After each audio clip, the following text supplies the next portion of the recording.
Assalamualaikum warahmatullahi wabarakatuh. Alhamdulillah, wassalatu wassalamu ala rasulillah Muhammad ibn Abdillah wa ala alihi wa sahbihi wa man walah. Subhanaka la ilma lana illa ma 'allamtana innaka antal alimul hakim. Rabbi shrah li sadri wa yassir li amri wahlul 'uqdatan min lisani yafqahu qawli, amma ba'du. Alhamdulillah, hari ini kita akan melanjutkan kembali kajian kita di surat Al-Mulk, dan insyaallah akan jadi kajian yang terakhir. Artinya kita akan bahas sampai dengan selesai ayatnya ya. Kemarin kajian kita sampai dengan di ayat nomor 22, 23. Ayat 23 terakhir kemarin. Kita akan membahas sisanya, yaitu 7 ayat yang sisanya. Mudah-mudahan Allah SWT karuniakan ilmu yang manfaat. Kita menjadi orang-orang yang dekat dengan Al-Quran, dan Al-Quran menjadi imaman wa nuran wa hudan wa rahmah. InsyaAllah Al-Quran jadi imam kita, jadi cahaya bagi kita, jadi pemandu kita, dan jadi sebab turunnya rahmat Allah SWT kepada kita sekalian insyaallah, jadi sebab hidayah bagi kita sekalian insyaallah. Amin ya rabbal alamin. 30 ayat kata Nabi Muhammad, hiya syafiyah hiyal munjiyah min adzabil qabr. 30 ayat surat Al-Mulk adalah surat yang dapat menyelamatkan seseorang, memberi pertolongan pada seseorang saat ia masuk ke dalam alam kubur. Mana man Nabi sallallahu alaihi wasallam illa ba'da an yaqra surat Tabarakal Mulk. Nabi Muhammad tidak akan pernah tidur di waktu malam melainkan sesudah beliau membaca surat Tabarakal Mulk. Dalam hadis yang lain Nabi Muhammad menyampaikan, awaddu law annaha fi qalbi kulli mu'min. Aku berharap surat ini, surat Tabarakal Mulk, ada di hati semua umatku yang beriman. Kita semuanya diharapkan oleh Nabi kita Muhammad sallallahu alaihi wasallam untuk menghafal surat Tabarakal Mulk, sehingga surat ini dapat menjadi pemberi syafaat bagi kita ketika kita masuk ke dalam alam kubur kita. Salah satu dari bekalan besar kita untuk masuk dalam kubur kita nanti, yaitu kita menghafal sekaligus membaca surat Tabarakal Mulk tersebut setiap kali sebelum tidur kita atau di waktu malam kita. InsyaAllah mudah-mudahan Allah kasih hidayahnya terus buat kita untuk enggak tidur kecuali sesudah membaca surat Tabarakal Mulk. Sampai-sampai gurunya guru saya, yaitu Al-Habib Muhammad bin Abdul Al-Haddar, gurunya Habibana Umar bin Hafid, beliau mengatakan, majnun manam walam yaqra surat Tabarak. Gila orang yang berani-berani tidur sebelum membaca surat Tabarak. InsyaAllah semuanya waras semua insyaallah. Semuanya nggak ada yang gila insyaallah. Tiap malam sebelum tidur jangan lupa buat baca surat Tabarak. Ustazah, malam tuh kapan? Malam itu ba'da maghrib. Kalau bisa bacanya ba'da isya. Ya, lebih bagus kalau bacanya ba'da isya, tapi andai pun kamu sudah membacanya ba'da maghrib, maka itu sudah mencukupi dari bacaanmu di waktu malam. Yuk, sebelum kita bahas 7 ayat terakhir dari surat Tabarakal Mulk, kita akan baca bersama jam 6:18 ya. Jadi kita punya waktu yang cukup insyaallah untuk membahasnya. Mudah-mudahan jadi ilmu yang manfaat buat kita sekalian. Amin ya rabbal alamin. Yuk kita baca bersama-sama. A'udzu billahi minasyaitonir rajim. Bismillahirrahmanirrahim. Tabarakalladzi biyadihil mulk wa huwa ala kulli syai'in qadir. الذي خلق الموت والحياة ليبلوكم أيكم أحسن عملا وهو العزيز الغفور الذي خلق 7 سماوات طباقا ما ترى في خلق الرحمن من تفاوت فارجع البصر هل ترى من فطور ثم ارجع البصر كرتين ينقلب إليك البصر خاسئا وهو هسير ولقد زينا السماء الدنيا بمصابيح وجعلناها رجوما للشياطين وأعتدنا لهم عذاب السعير وللذين كفروا بربهم عذاب جهنم وبئس المصير إذا ألقوا فيها سمعوا لها شهيقا وهي تفور تكاد تميز من الغيظ كلما ألقي فيها فوج سألهم خزنتها ألم يأتكم نذير قالوا بلى قد جاءنا نذير فكذبنا وقلنا ما نزل الله من شيء إن أنتم إلا في ضلال كبير وقالوا لو كنا نسمع أو نعقل ما كنا في أصحاب السعير فاعترفوا بذنبهم فسحقا لأصحاب السعير إن الذين يخشون ربهم بالغيب لهم مغفرة وأجر كبير قولكم أو اجهروا به إنه عليم بذات الصدور ألا يعلم من خلق وهو اللطيف الخبير والذي جعل لكم الأرض ذلولا فامشوا في مناكبها وكلوا من رزقه وإليه النشور أأمنتم من في السماء أن يخسف بكم الأرض فإذا هي تمور أم أمنتم من في السماء أن يرسل عليكم حاسبا فستعلمون كيف نذير ولقد كذب الذين من قبلهم فكيف كان نكير أولم يروا إلى الطير فوقهم صافات ويقبضن ما يمسكهن إلا الرحمن إنه بكل شيء بصير هذا الذي هو جند لكم ينصركم من دون الرحمن إن الكافرون إلا في غرور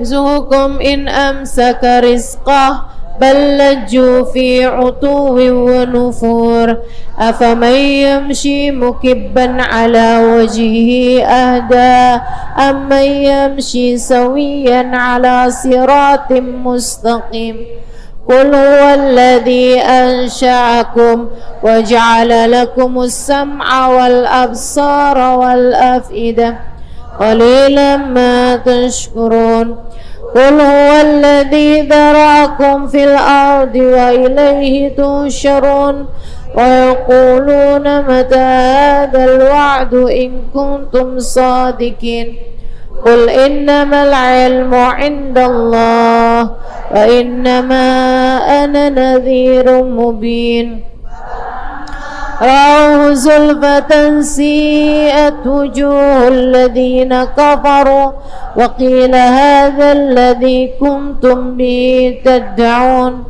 قل أرأيتم إن أهلكني الله ومن معي أو رحمنا فمن يجير الكافرين من عذاب أليم قل هو الرحمن آمنا به وعليه توكلنا فستعلمون من هو في ضلال مبين قل أرأيتم إن أصبح ماؤكم غورا فمن يأتيكم بماء معين الله ربنا ورب العالمين.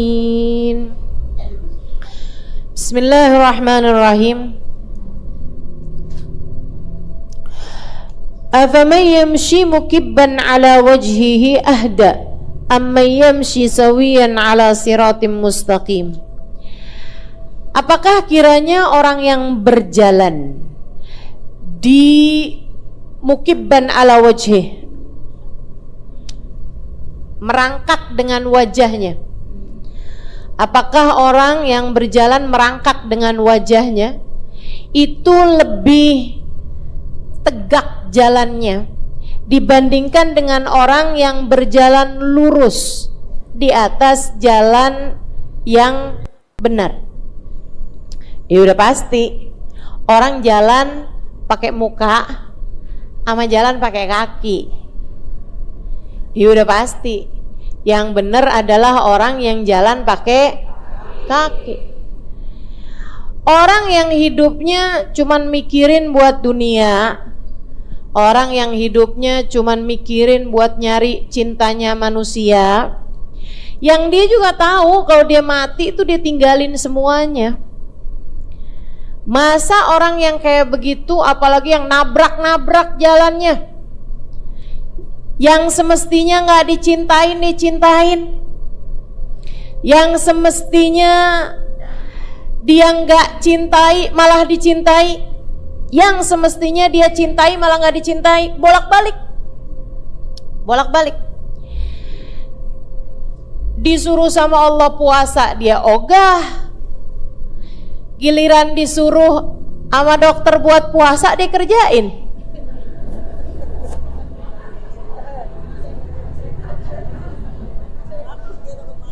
Betul gak? Masya Allah.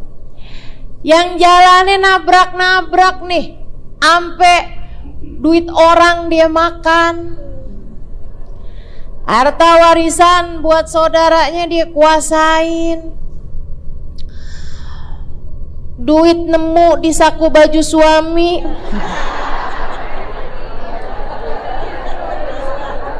dibelanjain, nabrak-nabrak nih, nabrak-nabrak hidupnya.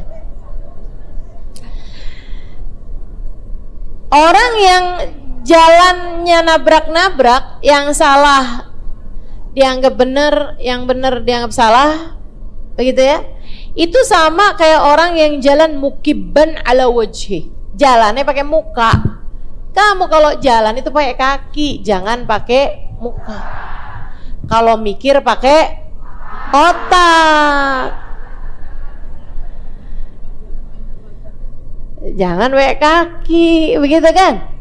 Semua ada fungsinya masing-masing, semua ada tugasnya masing-masing. Kalau jalan pakai kaki, kata Allah, biar kamu gak nabrak-nabrak. Mikir pakai otak, lihat pakai, dengar pakai, punya rasa pakai hati. Jangan punya rasanya pakai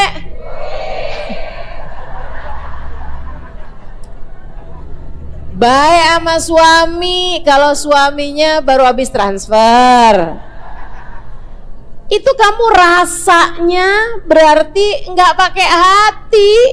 Muamalahnya, bergaulnya, cara kamu memperlakukan orang lain nggak pakai hati tapi pakai duit. Bahaya, bahaya teman-teman sekalian. Nabrak-nabrak hidupnya yang kayak begitu, nabrak-nabrak hidupnya. Padahal hidup nih simple aja padahal, ya kan? Kalau lagi diuji yang sabar, kalau lagi dikasih nikmat yang syukur, kalau lagi nggak punya duit jangan belanja.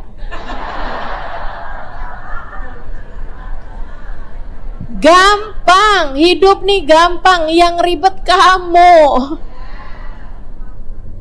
Ayo nih, kita belajar untuk bikin hidup nggak ribet.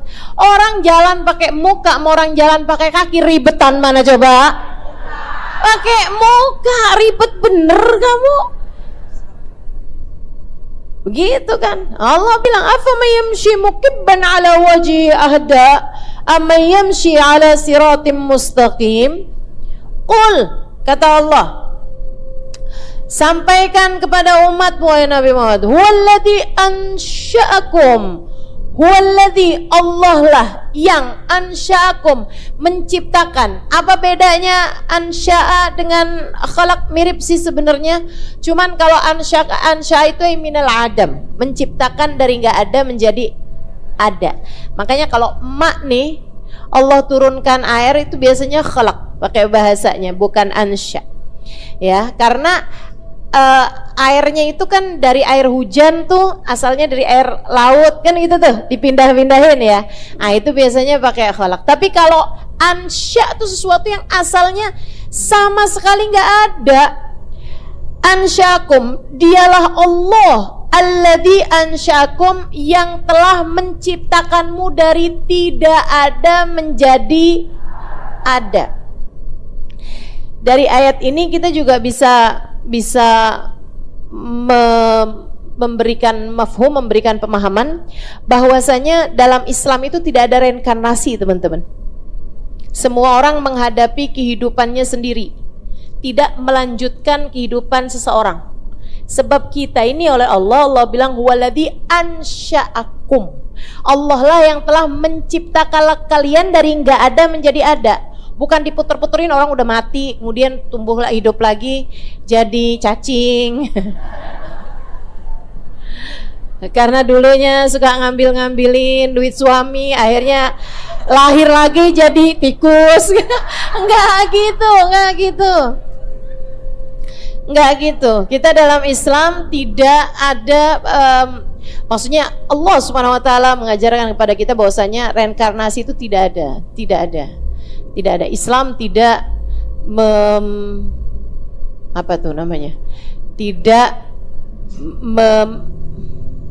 nggak ada konsep reinkarnasi dalam Islam, begitu ya? Tidak ada konsep reinkarnasi dalam Islam. Ustazah, apakah kalau orang non muslim berarti ada reinkarnasi? Enggak gitu. Artinya Islam artinya adalah Allah Subhanahu wa taala menciptakan manusia itu enggak kayak begitu. Sebab kalau seperti itu zalim. Padahal Allah Subhanahu wa taala wa makanallahu bidzallamin lil ibad. Allah Subhanahu wa taala tidak akan pernah berbuat kezaliman kepada hamba-hambanya. Maksud saya, kalau kita ini hidup saya yang sekarang adalah hasil dari hidup saya yang sebelumnya. Kalau di hidupan yang saya sebelumnya itu saya bagus, saya sekarang diberi balasan atas kehidupan saya, atas kebagusan kehidupan saya di masa yang lalu, oke lah ya. Tapi kalau misalnya di kehidupan saya yang lalu itu saya berbuat keburukan-keburukan sehingga akhirnya di saat sekarang saya diciptakan menjadi seseorang yang hidupnya nasibnya nggak bagus, kan zalim namanya. Bukankah artinya Allah berbuat kezaliman? Siapa yang bikin, siapa yang dibalas, betul? Betul nggak? Kalau misalnya nih, kamu nih ada seseorang lah ya, hidupnya miskin, susah, sekalinya punya suami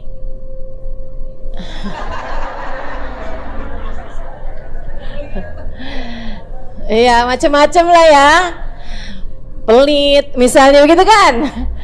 Iya kan, udahlah pelit, suka main perempuan pula gitu. misalnya terus kemudian dia nanya gitu kan, kenapa ya hidup saya kok nasib saya nggak bagus? Ya itu karena kamu di masa lalu. Loh, saya kan nggak pernah jalanin hidup di masa lalu, betul gak? Kalau kita dibalas atas apa yang sudah kita lakukan di masa lalu, padahal kita melakukannya tanpa ada ikhtiar, tanpa ada pilihan kita, bagaimana mungkin Allah akan membalas kita atas sesuatu hal yang tidak kita lakukan? Bu, kamu lagi tidur aja, yang kamu lakukan tuh gak dibalas loh. Makanya ibu-ibu tuh suka ada aneh-aneh tuh, pagi-pagi dibilang sama suaminya, kamu sebenarnya selingkuh sama siapa?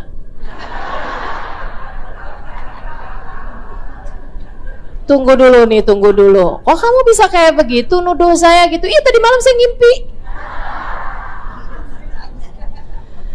Itu yang dilakukan di waktu mimpi, nggak ada urusan apa-apa sama di alam nyata, teman-teman. Nggak bisa kayak begitu. Ada orang nanya sama saya, Ustazah, saya tadi malam ngimpi Ustazah. Terus, saya tadi malam Ustazah ngajarin saya satu bacaan, tapi saya lupa. Bacaannya apa Ustazah? Nanti malam kamu tidur lagi, kamu ngimpi lagi, tanyain no. Lah orang diajarinya di waktu mimpi, ditanyainnya di masa jaga. Ya mana saya tahu. Ya Allah. Jadi teman-teman saudariku sekalian saya muliakan, di dalam mimpi aja kita nggak dihisap. Bahkan kamu kalau ngigau tuh nggak ada hisapnya. Misalnya kamu ngigau, terus kamu tendang-tendangin suami, ngigau ya, ngigau. Awas sengaja lain urusan. Ngigau nih ceritanya, terus kamu tendang suami kamu sampai jatuh di tempat tidur gitu kan? Apakah kamu berdosa? Enggak.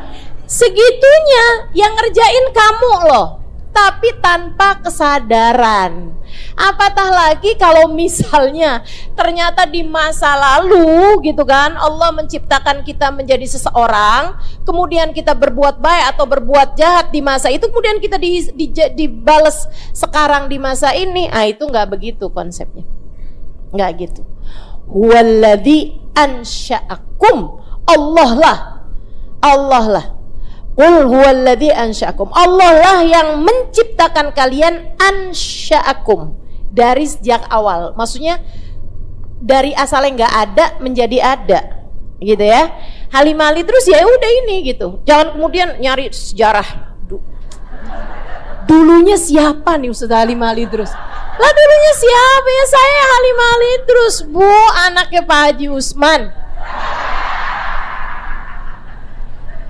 Udah gak usah nanya asalnya dia siapa gitu kan.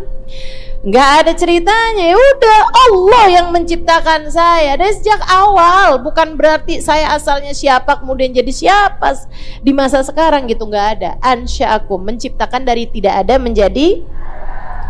Wa ja'ala lakumus sam'a wal absara wal af'idah.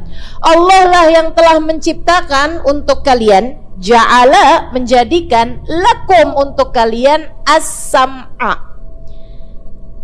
as-sama', pendengaran, wal absar, penglihatan, wal afidah, dan hati. Hati, sanubari, nurani. Nah ini ya, hati, perasaan. Teman-teman sekalian saya muliakan, selalu saja ayat-ayat ketika menceritakan antara penglihatan dengan pendengaran, selalu saja Allah awali dengan pendengaran daripada penglihatan, sebagai sebuah isyarat bahwasanya dari kelima panca indera yang Allah Subhanahu wa taala ciptakan, yang pertama kali Allah bukakan sekaligus yang terakhir Allah tutup dari seorang manusia adalah pendengarannya. Jadi Allah tuh selalu sam'a tuh duluan daripada basar atau absar, ya. Itu selalu aja matanya belakangan, tapi yang pendengaran tuh duluan. Bu, itu udah Allah sampaikan dalam firman-firmannya. Mau manusia ngerti atau belum ngerti, mau udah ada mikroskop belum ada, mau udah ada sekarang ini namanya ronsen, ya kan ya, USG, bayi dalam kandungan tuh diapain tuh? Di USG. Ibu-ibu saudaraku sekalian, sekarang sampai bisa udah 4 dimensi, Bu, 4 dimensi. Jadi ini ya, masih dia dalam kandungan 6 bulan, itu udah kelihatan loh mirip siapa. Beneran, saya aja baru tahu. Itu ternyata udah kelihatan mirip sama siapa. Udah kelihatan hidungnya mancung apa nggak mancung. Dia masih 6 bulan di dalam kandungan ibunya udah kelihatan. Dan biasanya Bu, semakin dimensinya semakin tinggi, harganya semakin mahal. Kalau yang mau murah ada 2 dimensi.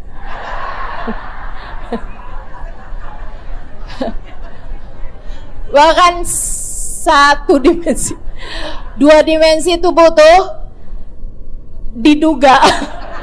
Jadi cuman pakai diduga-duga doang sama itunya ya, sama bida. Ini biasanya kalau kayak gini cewek nih. Ini biasanya kalau kayak gini cowok gitu kan. Nah itu ya. Jadi Allah Subhanahu wa taala membuka lebih dulu pendengaran daripada penglihatan. Makanya nih orang zaman sekarang nih, sesudah adanya dimensi-dimensi ini ya, udah adanya USG ini, mereka baru tahu kalau ternyata bayi dalam kandungan ibunya itu sudah bisa mendengar. Kamu ingat gak? Ingat katanya. Kamu ingat gak waktu kamu masih di dalam rahim ibu kamu dengar apaan? Enggak inget. Tapi Bu, nih subhanallah, tapi ya, yang pertama kali dibuka pendengaran itu sebabnya mereka dengar apa yang disampaikan sama orang tuanya atau orang di sekelilingnya saat dia berada dalam rahim ibunya. Dan itu sebabnya yang akan menjadikan dia itu, walaupun dia nggak inget, tapi dia secara otomatis menyukai sesuatu yang biasa dia dengarkan saat dia berada dalam rahim ibunya. Makanya kalau kamu lihat, ini anak demen banget sih berantem. Coba inget-inget. Ingat. Lagi hamil kerjaanmu berantem mulu sama suami. Nuntut mulu sama suami. Akhirnya anak kayak begitu demenannya nuntut mulu mamanya. Minta ini, minta itu, nuntut ini, nuntut itu, enggak kelar-kelar. Ustazah, anak saya diajarin ngajinya susah banget, ingetin waktu hamil.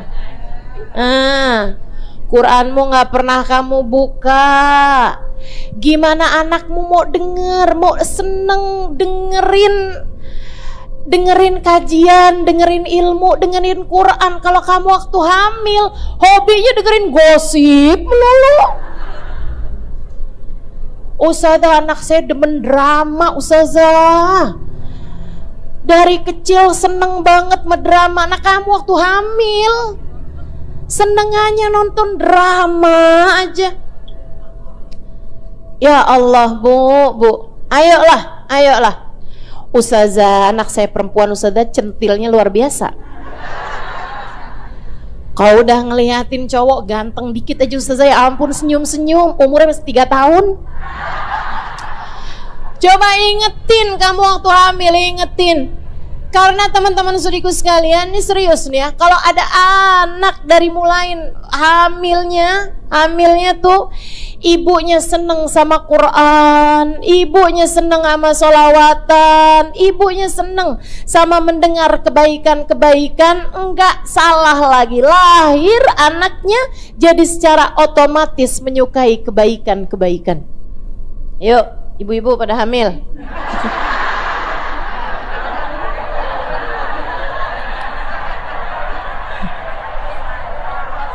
Ajakannya hamil. Iya. Ini saya serius. Sekarang saya mau serius nih. Emang dari tadi nggak serius juga sih ya. Teman-teman sekalian saya muliakan, ada hal ini diceritakan sama guru saya, salah satu guru saya, Sayyidil Habib Ali Al-Jufri. Habib Ali cerita, ada suami istri bawa anaknya ke psikolog. Dia bilang anak kami punya kecenderungan untuk mengakhiri hidupnya, seneng menyiksa diri gitu. Dan anak saya ini punya kebencian terhadap kami orang tuanya. Padahal kami sayangnya sama dia luar biasa. Saya sayangnya sama anak saya luar biasa. Bapaknya juga sayangnya sama dia luar biasa. Tapi anak kami memiliki kecenderungan untuk itu. Akhirnya anaknya apa tuh namanya? Bukan ruqyah. Ibu-ibu agak ini banget ya, ruqyah ya. Apa sih namanya?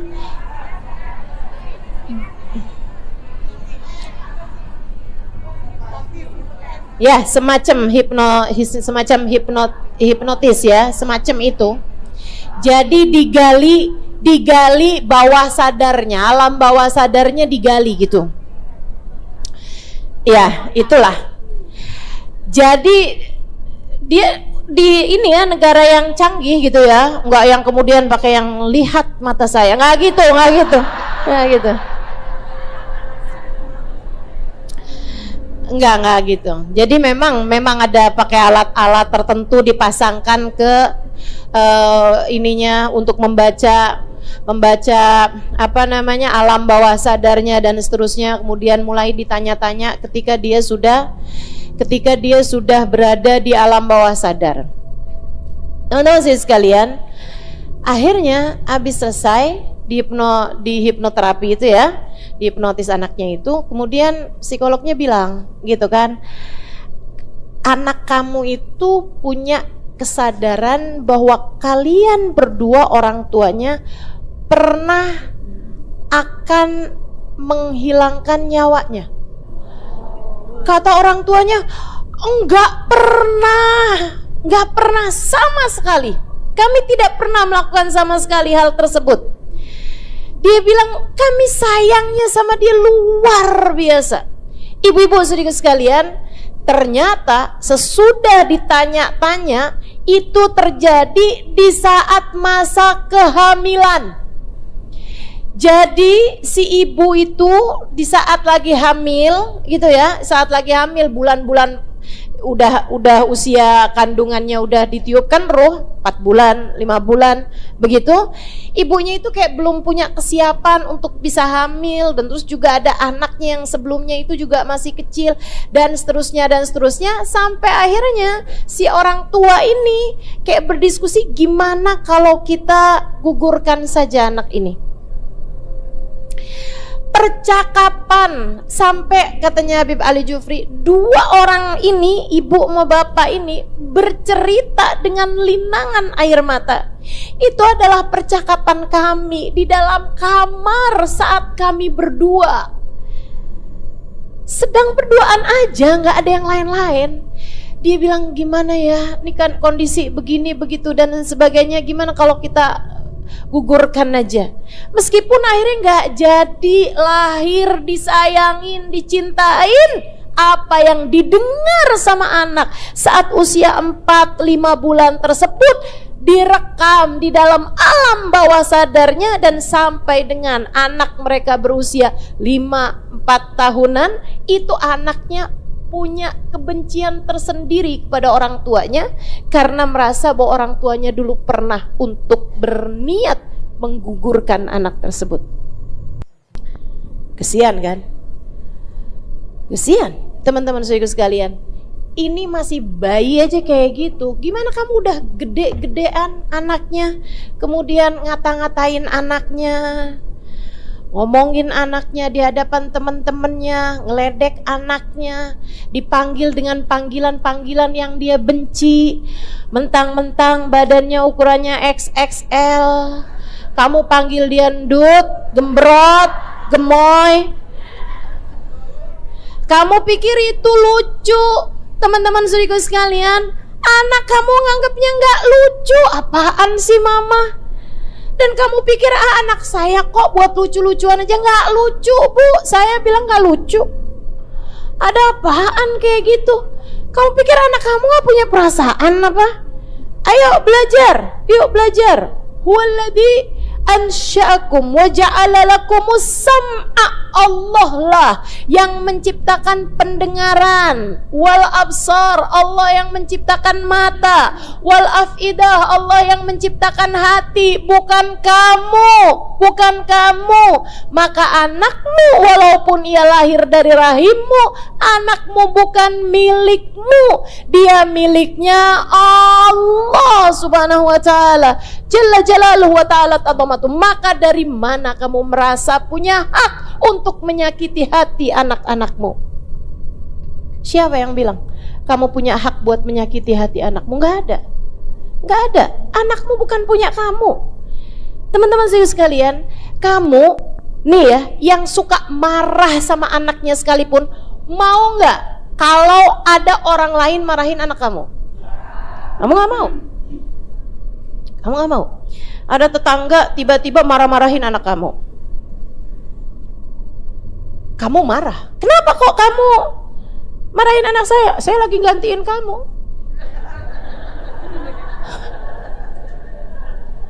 Saya lagi jadi wakil kamu mestinya terima kasih sama saya. Saya liatin kamu suka banget marahin anak kamu, biar kamu gak capek, saya bantuin dah. Senang? Mau? Bu, anak kamu bukan punya kamu, Bu. Bukan punya kamu. Kamu pikir yang punya gak marah apa kalau anak kamu marah-marahin?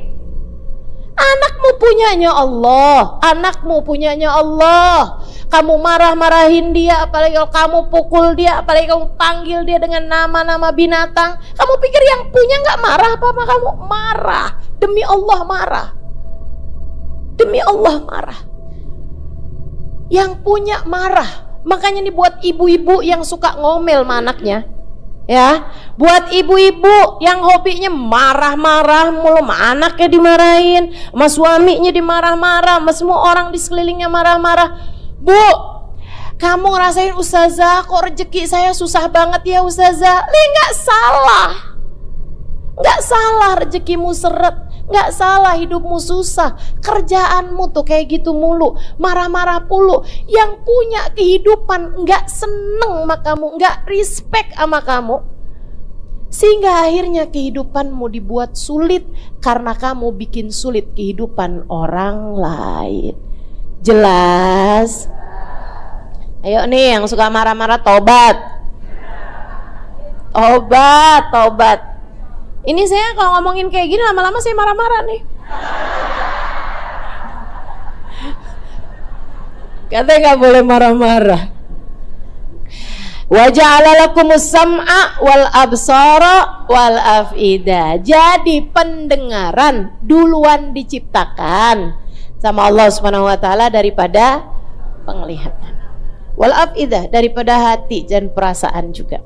Teman-teman sekalian saya muliakan, itu sebabnya anak kalau lahir nggak diperlihatkan. Kewajiban orang tua kepada anak ketika anak baru lahir bukan diperlihatkan sesuatu, akan tetapi diperdengarkan kepadanya. Karena memang sam'a duluan daripada absar. Sehingga sekalian begitu anak lahir langsung kan bapaknya adzanin, bukan yang kemudian lihat ini bapak.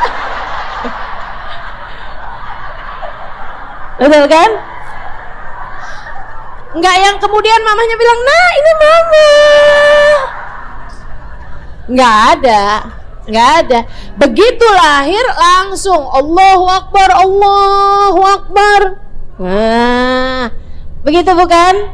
Iya. Ini yang modelannya rada-rada nggak terarah hidupnya, waktu azan waktu lahir nggak diadanin kayaknya nih. Masya Allah. Jadi teman-teman sekalian, waktu lahir tuh diadzanin, ya. Ustazah katanya itu nggak ada hadisnya Ustazah. Oh, siapa bilang? Memang ngaji itu makanya emang perlu guru tuh gitu teman-teman. Biar ya.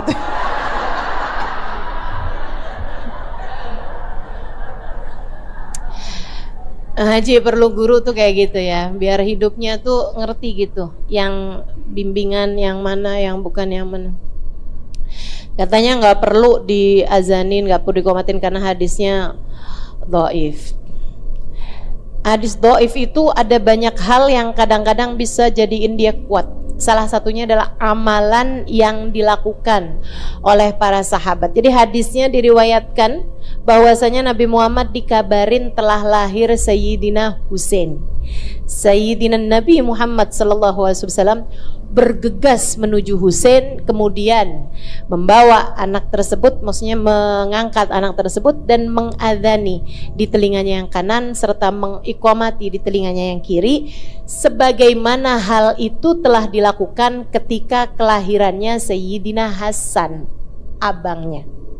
Dan artinya bahwa Nabi Muhammad saat Hasan lahir begitu juga, saat Husain lahir begitu juga. Sedikit sekalian saya muliakan, dan itu diamalkan ketika lahir anak-anak yang lain oleh Sayyidina Ali.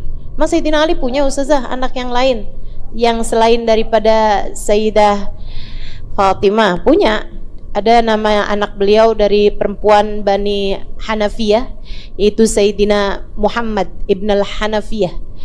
Sedikit sekalian dikasih nama Muhammad. Anaknya lahir sesudah wafatnya baginda Nabi Muhammad sallallahu alaihi wasallam. Sayyidah Fatimah menikah. Memang semasa hidupnya Sayyidah Fatimah, Sayyidina Ali tidak menikah dengan perempuan manapun. Tapi sesudah wafatnya Sayyidah Fatimah Zahra, Sayyidina Ali menikah dengan beberapa orang perempuan. Ada salah satunya adalah perempuan dari kabilah Bani Hanifah, sehingga perempuan tersebut, sehingga anak yang ketika lahir Muhammad bin Ali sebenarnya kan, Muhammad bin Ali juga Muhammad bin Bintal Hanafiyah gitu ya, perempuan dari kabilah Bani Hanifah. Tapi karena dia adab kepada cucu-cucunya Nabi Muhammad sallallahu alaihi wasallam, sebab dia walaupun putranya Sayyidina Ali kan bukan cucunya Nabi. Karena kan yang anaknya Nabi kan Sayyidah Fatimah. Jadi kan anak dari Sayyidina Ali yang bukan dari Sayyidah Fatimah, walaupun dia lahir dari Sayyidina Ali bin Abi Thalib, tapi bukan cucu Nabi Muhammad sallallahu alaihi wasallam. Adabnya beliau menjadi ulama terkemuka, teman-teman. Saya ketika ziarah ke Mesir berziarah juga ke makam beliau, Sayyidina Muhammad ibn al-Hanafiyah. Saudaraku sekalian, beliau karena adabnya kepada cucu-cucu Nabi Muhammad yang adalah saudara-saudara beliau seayah, bukan seibu, kan gitu ya. Beliau nggak mau dipanggil Muhammad bin Ali, nggak mau. Selalunya dipanggil dengan sebutan Muhammad ibn al-Hanafiyah untuk membedakan bahwa beliau bukan cucu Nabi Muhammad, sebab walaupun berasal atau walaupun ayahnya adalah Sayyidina Ali, tapi bukan dari Sayyidah Fatimah. Saudara sekalian yang saya muliakan, nah ini Nabi Muhammad SAW mengadani di telinga kanan dan mengqomati di telinga kiri kepada cucu beliau, selain daripada mentahnik. Ada yang tahu sunahan tahnik ketika bayi lahir? Tahu? Ada yang tahu? Ada yang belum tahu? Kalau gitu yang tahu silakan cerita yang belum tahu. Jadi tahnik adalah memasukkan kurma, ya, memasukkan kurma ke mulut seseorang alim. Maksudnya orang alim memasukkan kurma ke mulut dia, mengunyahnya, kemudian mengeluarkan kurma tersebut yang sudah beliau kunyah, kemudian memasukkannya ke mulut anak yang baru dilahirkan tersebut, li ajli tabarruk, dengan niat tabarrukan. Nah itu di masa hidupnya Nabi Muhammad melakukan itu kepada cucu-cucunya. Yang ketika Nabi Muhammad sudah wafat atau bahkan di masa hidupnya Nabi, para sahabat yang kemudian pergian kemana-mana pun ketika ada seseorang yang lahir melakukan hal yang sama. Dan ini adalah sunahan sampai dengan di zaman sekarang ini, teman-teman sekalian. Bahkan sebagian orang ada yang begitu lahir anaknya, sebelum sempat diberi makanan-makanan yang lain, terlebih dahulu ditahnik. Tapi hal ini tentu saja sunnah, bagus kalau itu memungkinkan. Tapi kalau nggak memungkinkan, nih orang alimnya jaraknya di Jakarta ke Bandung, anak udah kelaparan nih, nggak dikasih air susu ibunya, malah nungguin orang alimnya mau datang, mana pakai terlambat segala pesawatnya. Nggak gitu ya, ya diberi minum dulu, nanti kalau ada orang soleh datang, orang alim datang, ulama datang, apalagi kalau dia hafal Quran, dia hafal ribuan hadisnya Nabi dan seterusnya, itu ditahnik oleh orang tersebut, sehingga makanan pertama yang masuk ke dalam perutnya adalah sesuatu yang sudah bercampur dengan ludahnya orang soleh. Jangan asal orang, jangan asal minta ditahnik sama orang, ya, mentang-mentang ganteng nih ceritanya, kemudian minta ditahnik sama dia biar ganteng juga gitu. Nggak gitu konsepnya, nggak gitu teman-teman. Konsepnya adalah bahwa agar dia mendapatkan berkah dari sesuatu yang sudah bersambung dengan ludahnya orang-orang saleh, gitu kan ya. Entah dia hafil Quran, ulama lah ya, ulama yang memang mengerti hal tersebut. Nah kalau udah syekh atau kiai atau siapa, tolong dong tahnikin. Tahnik itu apa? Nggak usah minta tahnik, dia tahnik aja nggak ngerti. terus kamu mau minta tahnik sama dia gitu kan. Nah, jangan begitu ya. Jadi memang yang memang sudah mengerti ilmunya dan memang sudah mendapatkan kayak semacam ijazah tahnik dari orang-orang yang sebelumnya, karena memang itu dilakukan Nabi Muhammad, kemudian kepada generasi demi generasi, generasi demi generasi sampai ke zaman kita yang sekarang ini. Qul huwallazi ansyakum wa ja'ala lakumus sam'a wal absara wal af'idah. Jadi anak lahir itu matanya seringkali belum lihat, Bu. Belum lihat tuh. Tungguin, nggak apa-apa gitu kan. Ini anak saya kenapa ya? Kok dia nggak mau ngeliatin saya? Bukan nggak mau ngeliatin, dia emang belum lihat aja. Belum lihat. Tungguin, ntar berapa hari dia baru bisa lihat tuh. Katanya yang pertama kali dilihat adalah ibunya, gitu ya. Dia baru bisa lihat ibunya. Nah, ini saya ketika lahir ada anak dari orang-orang yang saya dekat sama dia, saya bilang dari sejak bayi tuh, coba usahakan, kamu belum tentu bisa memberikan banyak hal kepada anak-anakmu, tapi usahakan setiap kali dia lihat kamu lagi senyum sama dia. Nah, itu bawa khair sangat banyak, teman-teman. Karena bagaimanapun anak tuh ketika lahir, apa rasa pertama kali yang hadir dalam dirinya adalah rasa takut. Makanya kenapa nangis? Kenapa nangis tuh dia punya ketakutan. Terutamanya adalah ketika ada namanya Ummu Sibyan. Ummu Sibyan itu adalah, kenal sama Ummu Sibyan? Kenalnya medasi mulu. Allahu Akbar. Jin yang lain gak kenal, setan yang lain gak kenal, kenalnya medasim aja. Ada namanya Ummu Sibyan. Disebutkan dalam hadis Nabi kita Muhammad sallallahu alaihi wasallam. Kata Nabi Muhammad, "Ma min maulud." Enggaklah seorang anak lahir kecuali dia akan menangis karena dia takut sama Ummu Sibyan. Illa Maryam, kecuali Sayyidah Maryam. Sayyidah Maryam ketika lahir nggak nangis waktu lahir. Kenapa? Karena ibunya sebelum lahir, tahu ibunya Maryam? Mama Maryam katanya. Kelakuan.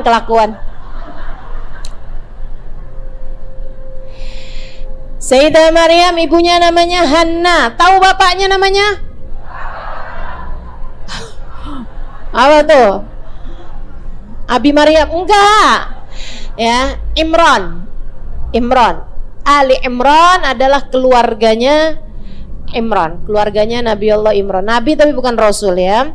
Beliau punya istri namanya Hanna. Teman-teman sekalian,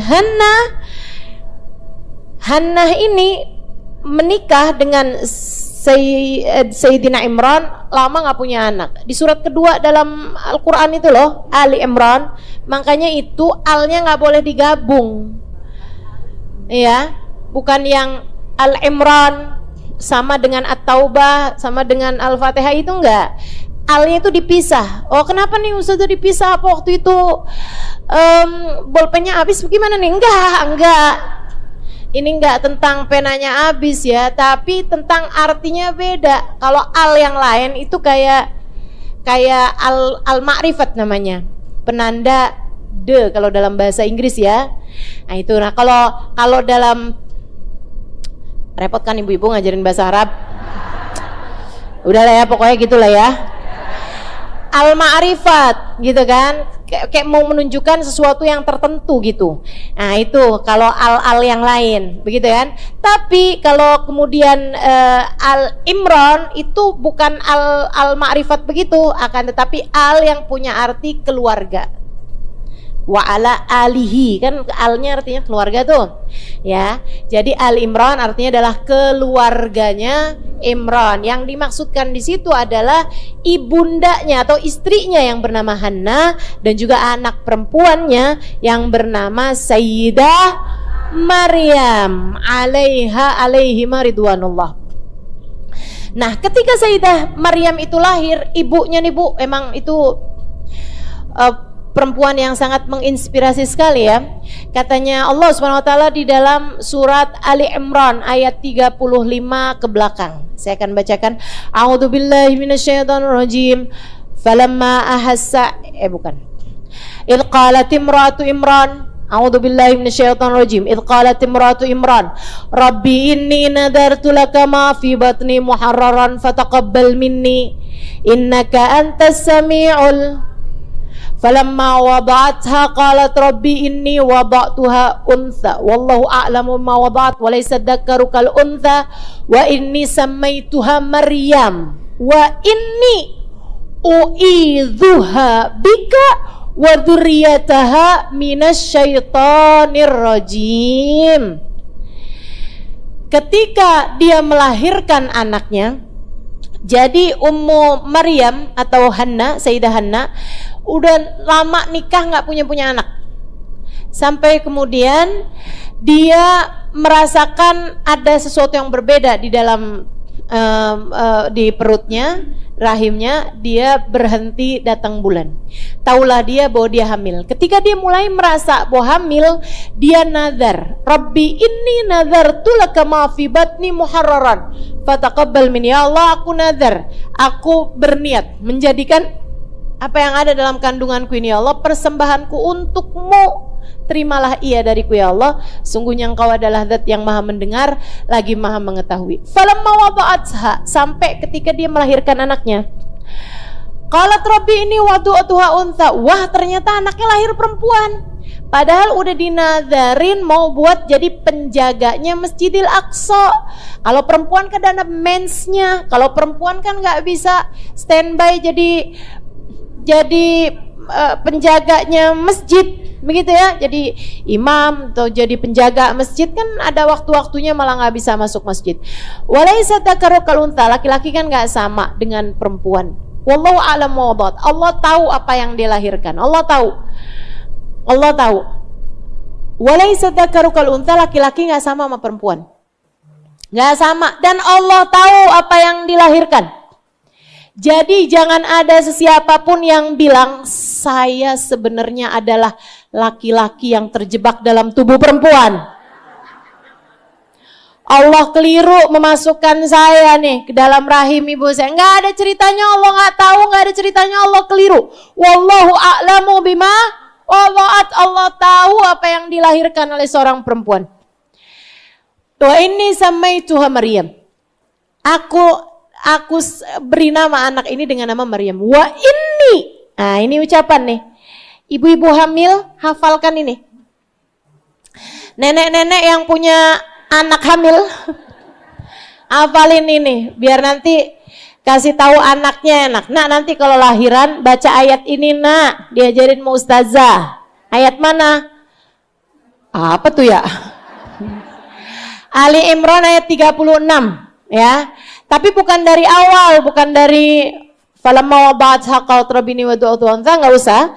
Ayatnya langsung yang di ayat yang ucapannya Sayyidah Hanna ketika lahirnya Sayyidah Maryam. Wa inni u'idzuha bika wa dzurriyyataha minasyaitonir rajim. Dan aku lindungkan anakku ini denganmu, ya Allah. Aku mohon jaga anak saya ini, ya Allah. Aku jadikan kau sebagai pelindung bagi anak saya ini, ya Allah. Wa inni u'idzuha bika wa dzurriyyataha, dan anak-anak keturunannya, ya Allah, minasyaitonir rajim, jauhkan dia dari godaan setan yang terkutuk.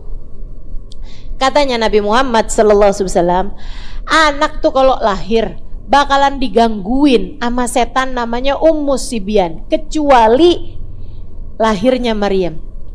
Kecuali Sayyidah Maryam waktu lahir nggak digangguin sama si Ummu Sibyan. Siapa Ummu Sibyan? Setan yang suka godain anak-anak kecil. Ngapain tuh? Oh, ustazah itu wewe gombel bukan?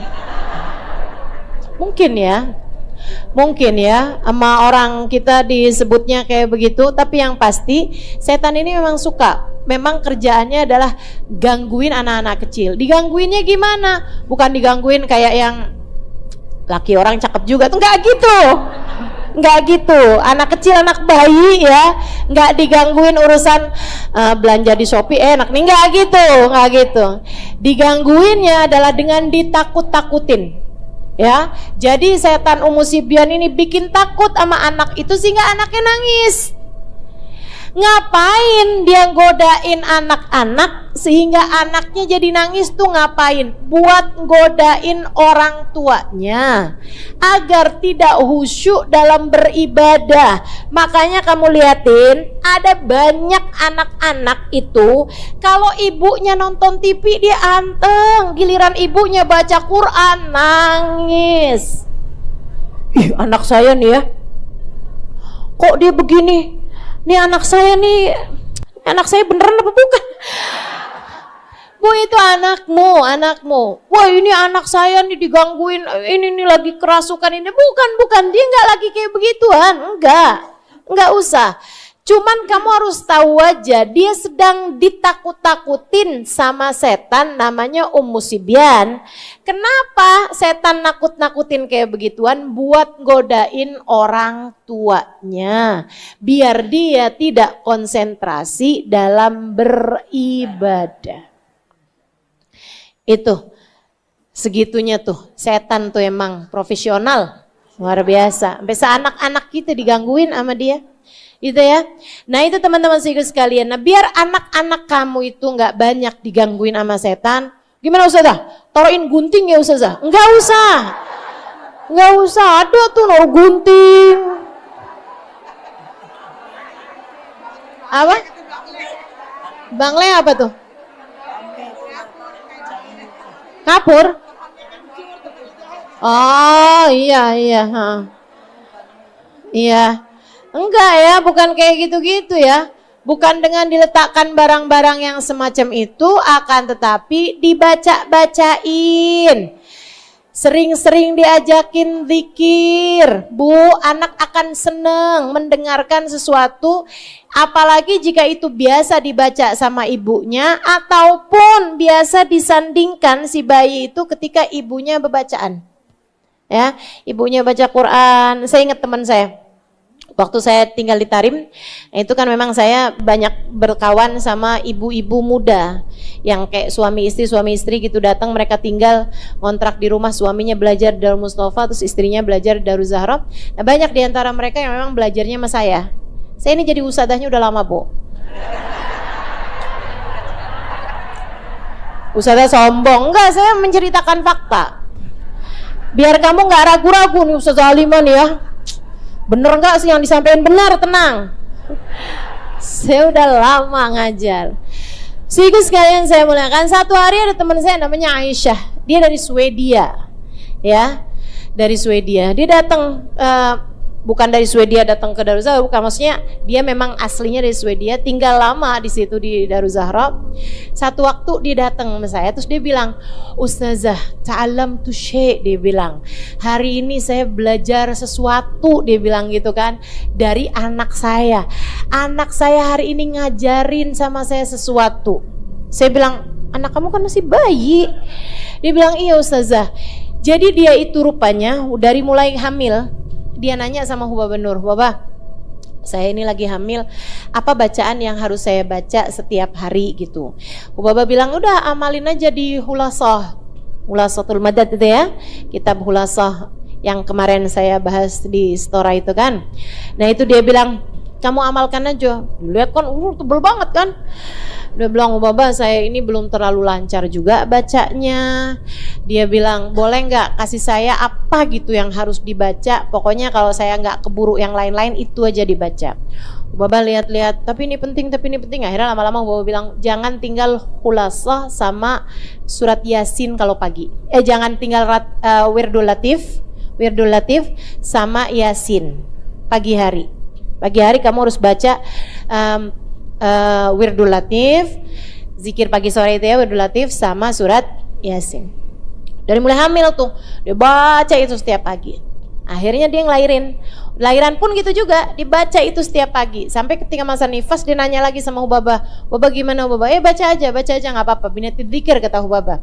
Dengan niat dzikir itu memang boleh Yasin wa ma'adna. Yasin atau yang lebih kecil daripada Yasin, kalau udah biasa bacanya boleh kata Hubaba gitu kan.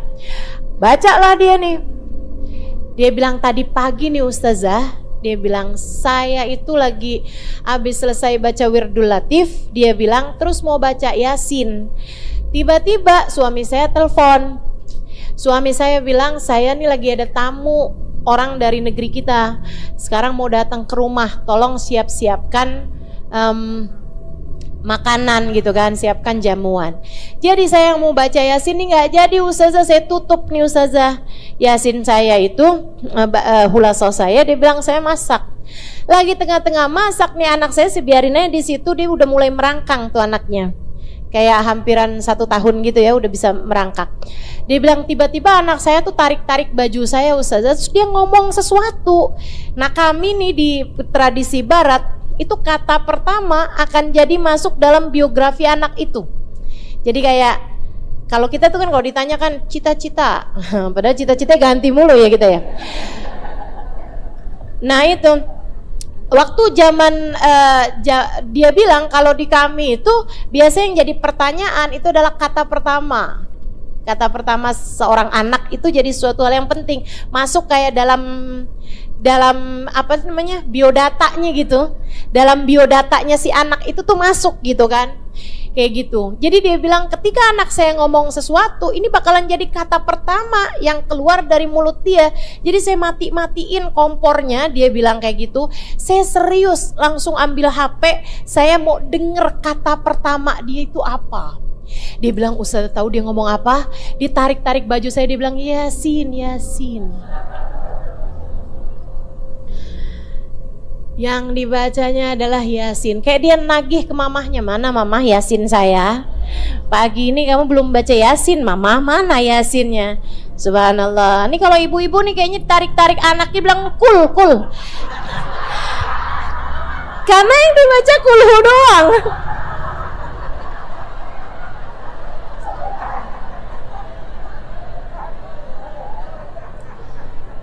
Oke, baiklah. Jangan sampai anakmu kemudian nagih infotainment ya kan, nagih gosip. Astagfirullah.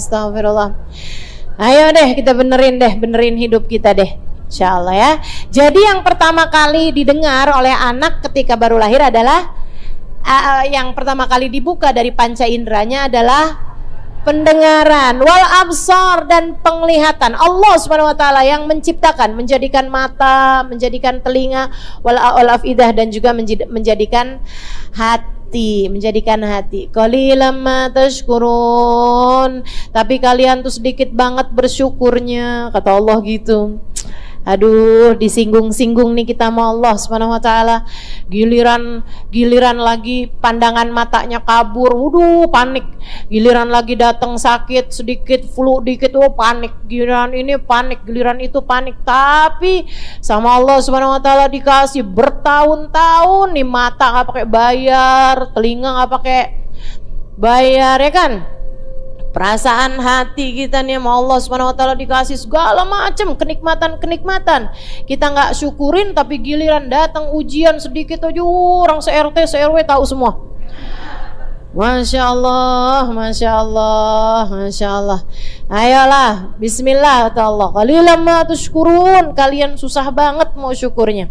Qul huwallazi dara'akum fil ardi. Qul, katakan kepada umatmu wahai Nabi Muhammad, huwallazi, katakan kepada segenap umat manusia, huwallazi dara'akum fil ardi, huwallazi, Allah lah, alladzi, zat, dara'akum, yang telah membiakkan kalian, kembangkan kalian dari kecil ke besar, dari sedikit ke jadi banyak gitu kan.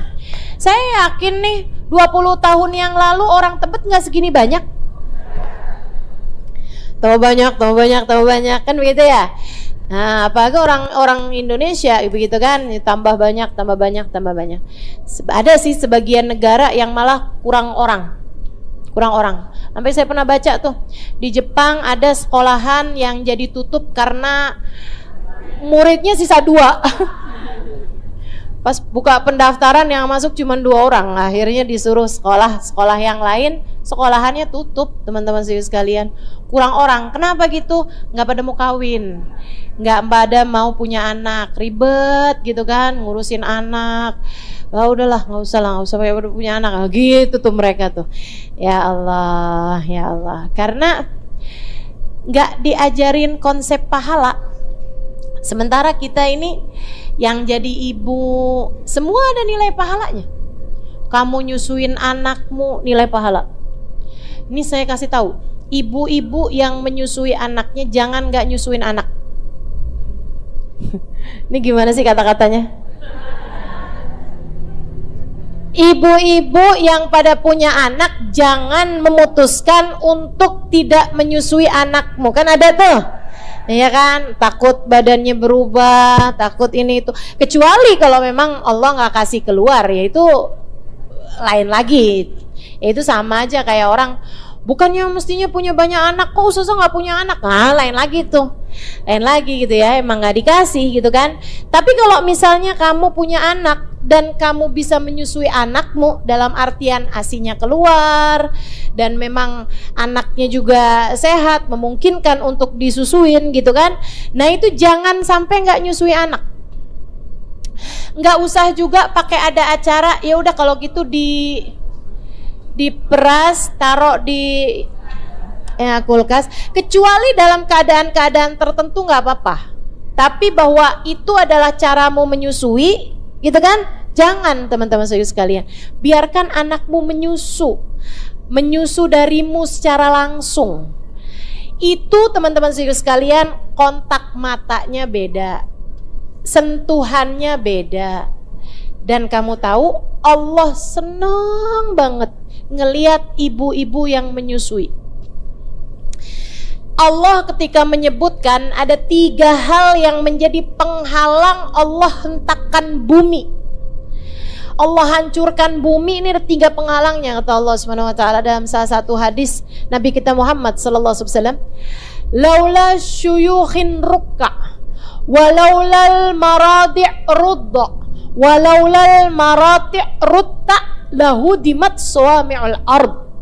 Kata Allah, andai tidak karena orang-orang tua, lansia, kaum lansia yang tetap ruku dan sujud, andai tidak karena orang-orang tua yang ruku, andai tidak karena ibu-ibu menyusu, andai tidak karena binatang-binatang mamalia yang makan rumput, yang merumput, andai tidak karena 3 hal tersebut, niscaya sudah aku benturkan bumi ini hingga hancur yang ada di atasnya.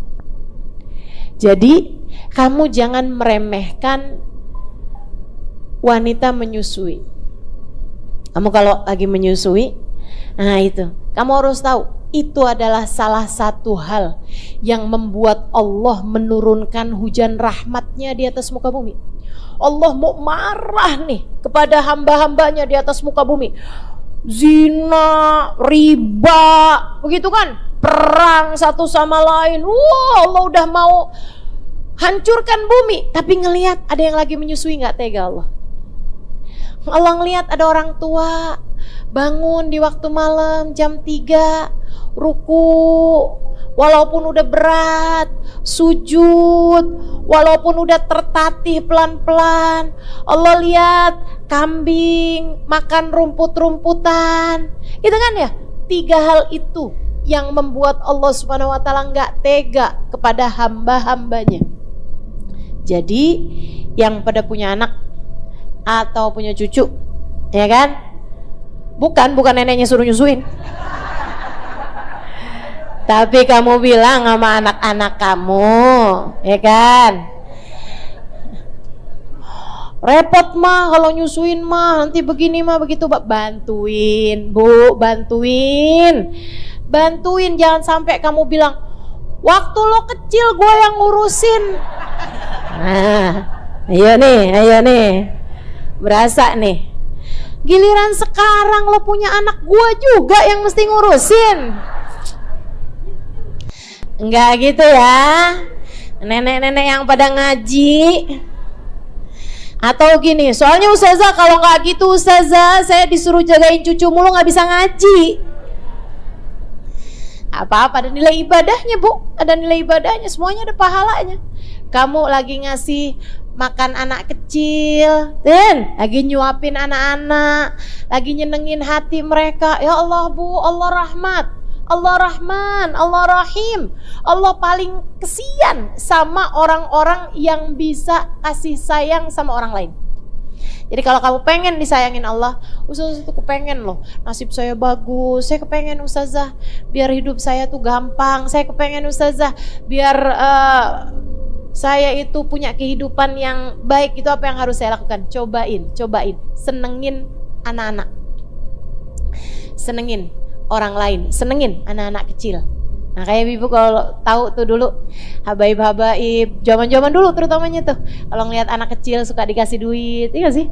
Nah kan memang kayak begitu tuh, khalus surur, masukin kebahagiaan, kesenangan di hati orang lain. Salah satu dari ibadah yang sangat tinggi nilainya di sisi Allah Subhanahu. Qul huwallazi dara'akum, Allah lah yang mengembangbiakkan kalian fil ardi, di atas muka bumi. Jadi kalau ansya, menciptakan dari enggak ada menjadi ada, ya. Kalau dara itu juga menciptakan, tapi menciptakan dan memperbanyak, menciptakan yang baru-baru hingga jumlahnya menjadi banyak. Qul huwallazi dara'akum fil ardi, Allah lah yang memperbanyak jumlah kalian, mengembangbiakkan kalian fil ardi, di atas muka bumi, wa ilaihi tusyarun, dan hanya kepada Allah lah kalian akan dikumpulkan, akan digiring di padang, namanya padang mahsyar. Mahsyar artinya adalah tempat perkumpulan. Yuhsyarul mar'u ma'aman ahab, kata Nabi Muhammad SAW, seseorang akan dikumpulkan di hari akhirat nanti dengan yang dia cintai. Mudah-mudahan Allah Subhanahu wa taala meletakkan di hati kita rasa cinta yang besar kepada baginda Nabi besar Muhammad sallallahu alaihi wasallam. Amin ya rabbal alamin. Biar nanti di hari akhirat kita bisa dikumpulkan di belakangnya baginda kita Nabi besar Muhammad. Wa yaquluna mata hadzal wa'du in kuntum shadiqin, dan mereka orang-orang kafir berkata, mata hadzal wa'du, emangnya kapan sih kiamat, in kuntum shadiqin, jika kalian benar. Kapan memangnya kiamat ini? Kalau emang kalian benar, kok nggak kejadian-kejadian dari 2012? Ternyata nggak kejadian. Dari ada lagi 2020, itu kan ya? Tanggal kembar. Nah, tanggal kembar tuh cukup Shopee aja dah. Nggak usah ramalan kiamat, ya kan? Nggak usah ramalan kiamat, teman-teman sekalian. Kapan soalnya? Nggak ada yang tahu, illallah, kecuali Allah Subhanahu wa taala. Bahkan malaikat Jibril aja, nih Bu nih, orang-orang zaman sekarang nih banyak yang sok tahu. Padahal yang paling tahu itu kan mestinya Allah Subhanahu wa taala, Allah yang paling tahu. Dan Allah itu kan ngasih tahu kepada hambanya yang bernama Sayyiduna Muhammad. Ketika memberitahu kepada Nabi Muhammad, Allah Subhanahu wa taala memberitahunya lewat malaikat, namanya malaikat Jibril. Segitunya ketika Nabi Muhammad sallallahu alaihi wasallam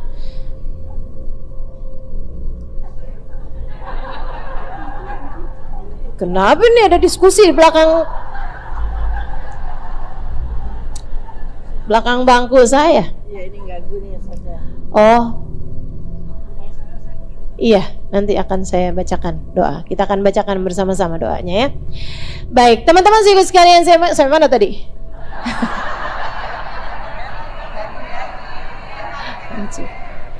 Malaikat Jibril. Hadisnya diriwayatkan dari Sayyidina Umar bin Al-Khattab, dimasukkan oleh Imam An-Nawawi di dalam Riyadhus Shalihin, disebutkan oleh beliau dalam hadis nomor 2 dari kitab Al-Arba'in An-Nawawiyah. Katanya Sayyidina Umar bin Khattab, kunna julusan ma'an Nabi sallallahu alaihi wasallam id aqbal alaina rajulun shadidu bayadi thiyab shadidu sawadi sa'ar fajalasa amama Nabi sallallahu alaihi wasallam wasnada yadahu ila rukbatih wa qala ya Muhammad. Ketika kami sedang duduk-duduk barengan sama Nabi Muhammad, katanya Sayyidina Umar, tiba-tiba datang seseorang. Kami gak kenal siapa dia, tapi dia sangat hitam rambutnya, sangat putih bajunya. Ini aneh nih. Kenapa aneh? Kalau zaman sekarang gak aneh, tapi kalau zaman itu aneh. Karena kalau dekat mereka pasti kenal. Kalau jauh artinya musafir. Kalau musafir asalnya rambutnya hitam nyampe ke situ udah abu-abu.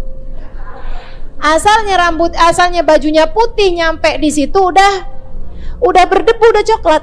Makanya disebut Sayyidina Umar. Dia kemudian duduk di hadapan Nabi Muhammad, deket banget sampai lututnya ketemu sama lututnya Nabi. Orang kalau mau belajar itu kan sama guru nggak boleh tuh kayak gitu. Mesti ada jaraknya. Mau belajar kan, nggak boleh yang terlalu deket-deket begitu, sampai lututnya ketemuan gitu kan. Habis itu dia letakkan kedua tangannya di atas kedua pahanya Nabi Muhammad. Terus dia nanya, ya Muhammad. Sahabat heran banget, siapa dia ini manggilnya gitu amat. Nggak pakai Sayyidina Muhammad atau ya Rasulullah atau ya Nabi Allah, dia manggil ya Muhammad. Itu udah main lirik-lirikannya, siapa dia nih orang, kok kurang ajar begitu kan. Kalau dia nanya, masa sama gurunya dipanggil namanya doang. Habis itu dia nanya, akhbirni anil Islam, kasih tahu saya apa itu Islam. Oh, dia mau masuk Islam, pantesan belum Islam. Orang belum Islam kan dia belum ngerti adab, ya kan. Nah, dijawab tuh sama Nabi, dijawab, al-Islamu antasyhadu an la ilaha illallah, tuqimus shalah, tu'tiz zakah, tasum Ramadan, tahujjul bait, in istata'ta ilaihi sabila. Udah kasih tahu nih rukun-rukunnya Islam. Dia bilang, sadaqta ya Muhammad, kamu benar Muhammad. Tambah aneh lagi sahabat, oh dia udah tahu tuh. Kenapa pakai nanya? Ngetes. Habis itu dia nanya lagi, akhbirni anil iman, kasih tahu saya tentang iman.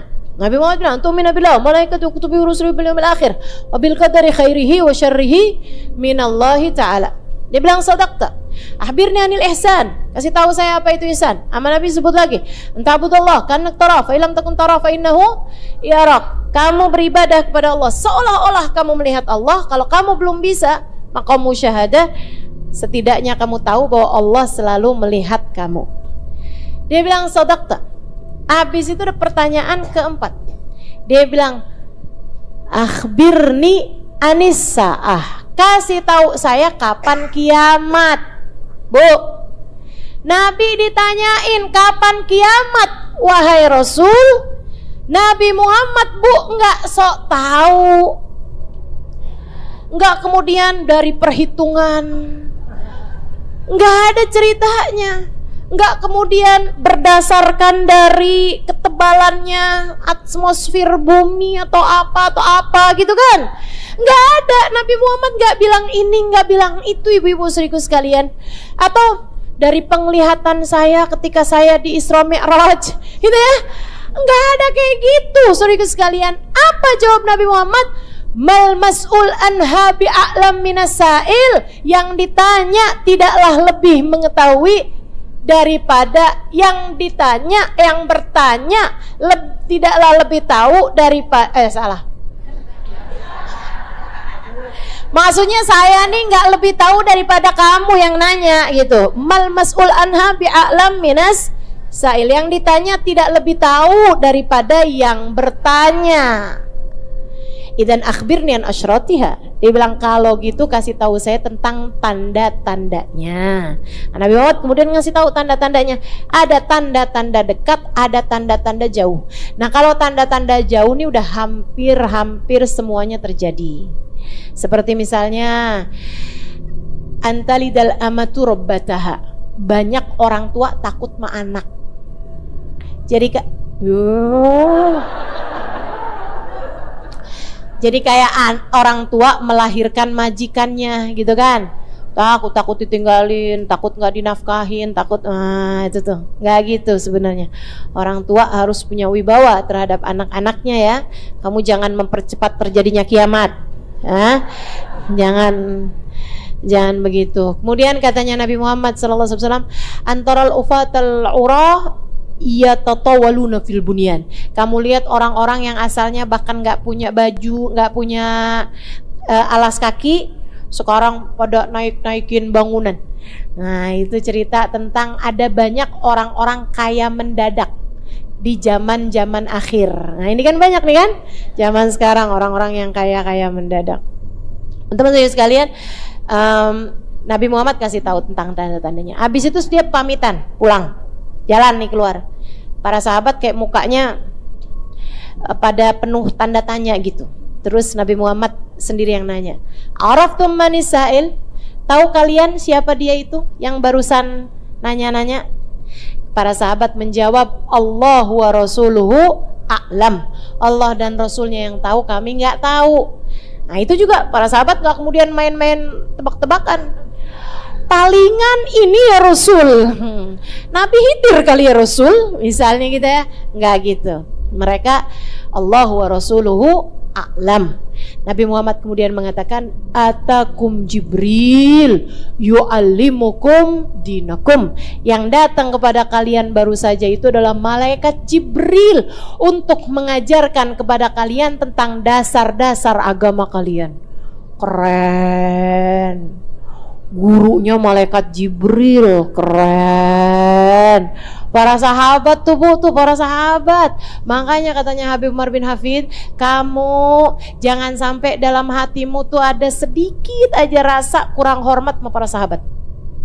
Kamu kalau dengar ada orang jelek-jelekin sahabat Nabi Muhammad SAW, kamu jangan ikutan. Bahkan kalau kamu hadir di satu majelis, kemudian orangnya mau gelarnya apapun, menceritakan hal buruk tentang salah satu dari sahabat Nabi kita Muhammad SAW, saran saya buruan keluar dari majelisnya. Jangan mau hadir di tempat-tempat yang kayak begituan. Kenapa gitu? Pesan guru saya Sayyidil Habib Umar bin Hafid. Ya, pesan guru saya Sayyidil Habib Umar bin Hafid. Sahabat tuh mulia. Bukan kamu, bukan saya yang dipilih sama Allah buat jadi sahabatnya Nabi Muhammad. Kata Habib Umar, bukan saya, bukan orang tua saya, bukan saya, bukan bapak saya, bukan kamu, bukan bapak kamu yang Allah pilih buat menemani manusia paling agung, yang bahkan malaikat Jibril turun langsung untuk mengajarkan agama Islam. Enggak ke kita Bu, malaikat Jibril enggak turun ke saya, enggak turun ke kamu. Jangan percaya kalau ada yang bilang bahwa dia titisan malaikat Jibril. Kalau dia didatengin malaikat Jibril, jangan percaya ibu-ibu sekalian. Jangan percaya. Nggak ada ceritanya malaikat datang secara langsung kepada kita gitu. Secara langsung datang kepada kita, ngajakin ngobrol kita tuh enggak. Nggak ada ceritanya. Bukan kita yang diajarkan malaikat Jibril. Bukan kita. Tapi para sahabat-sahabatnya Nabi kita Muhammad SAW.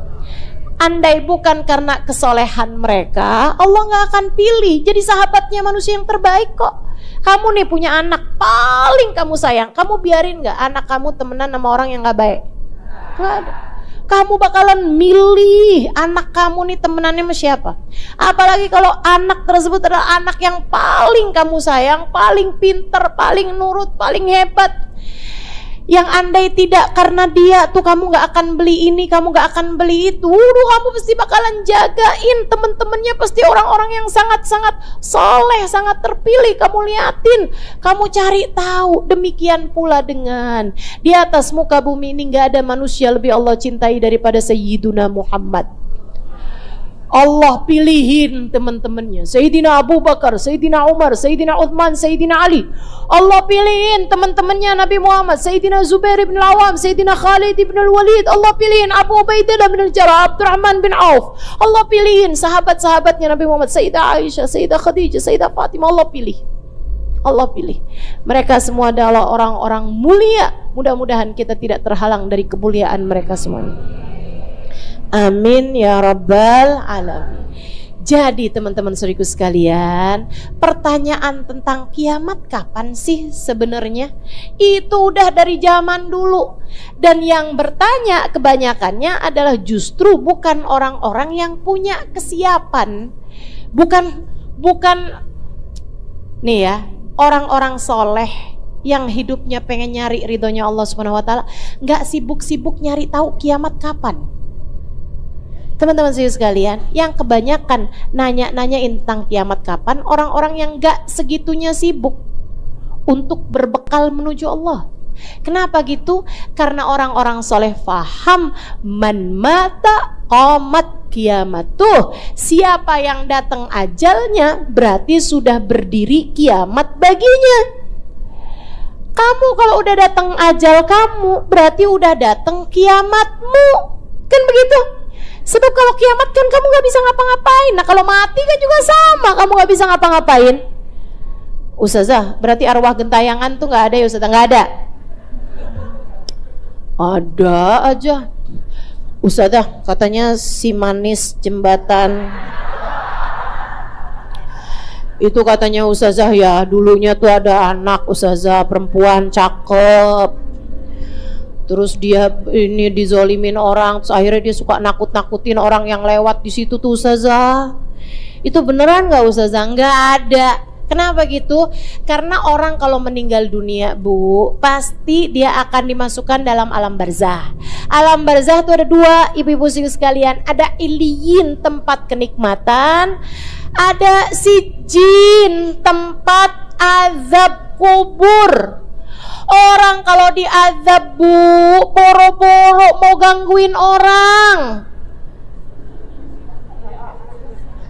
Ya ampun, boro-boro mau gangguin orang. Ya Allah, nyari selamat nggak keburu buat gangguin orang. Weh, gitu. Aduh. Ada aja dah.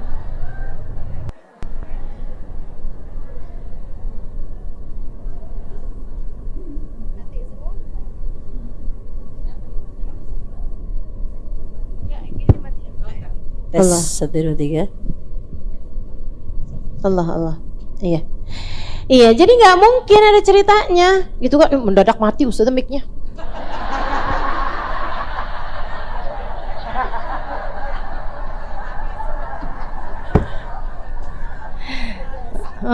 Si manis sih datang ke Ustaz kagak ada.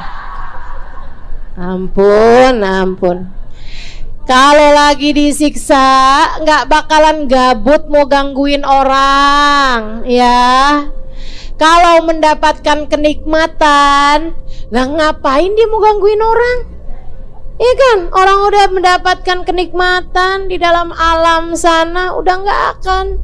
Ibu-ibu sekalian nggak akan. Jadi nggak usah percaya sama hal-hal yang begituan.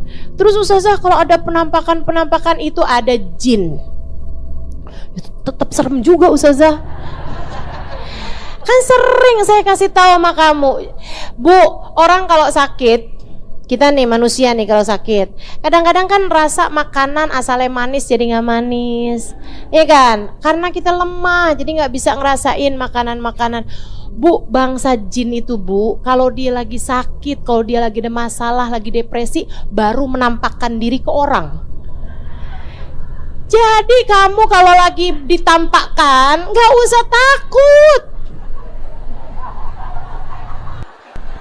Daripada kamu kabur, mendingan kamu tanya, ente lagi ada masalah apa?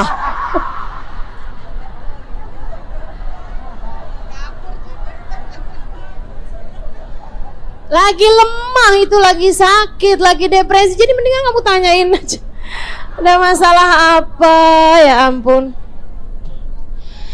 Wa yaquluna mata hadzal wa'du in kuntum shadiqin. Mereka bertanya, kapan nih terjadinya kiamat? Kalau emang kamu benar bahwa kiamat itu akan ada waktunya, kapan kejadiannya? Qul innamal ilmu indallah. Sampaikan kepada mereka yang tahu, yang punya ilmunya hanya ilmunya ada di sisi Allah. Wa innama ana nadhirum mubin. Saya ini diutus bukan buat ngasih tahu kiamat kapan, ini itu apa, kapan kejadiannya, enggak gitu. Akan tapi saya ini diminta Allah untuk menjadi nadhirun.